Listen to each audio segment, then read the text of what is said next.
নমস্কাৰ মৰমৰ ৰাইজ, অন্য এটি ভিডিঅ'লৈ মই নিমা সুমন পুনৰবাৰ আপোনালোকৰ আগত আৰম্ভণিতেই হিণ্টটো দি দিছোঁ যে আজিৰ ভিডিঅ' মই ক'ৰ পৰা আগবঢ়াইছোঁ আৰু এই ভিডিঅ'টো মোৰ বাকীবোৰ ভিডিঅ'তকৈ অলপ বিশেষ বুলি মই ক'বলৈ বিচাৰোঁ।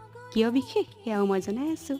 ভিডিঅ'টো ইমানখিনিলৈকে চাই আপোনালোকে নিশ্চয় বুজি পাইছেই নহয়নে? তথাপিও কৈ দিছোঁ যে এই ভিডিঅ'টো জয়মতী স্মৃতি দিৱসৰ। এইকেইদিন আমাৰ অসমত প্ৰায় ঠাইতে জয়মতী স্মৃতি দিৱস পালন কৰি থকা হৈছে নহয়নে? আৰু হঠাতে তেনেকুৱা এটা অনুষ্ঠানৰ পৰা মোলৈ এখন চিঠি আহিছিল যে মই সেই অনুষ্ঠানটোত ঘোষিকা হিচাপে দায়িত্ব পালন কৰিব লাগে।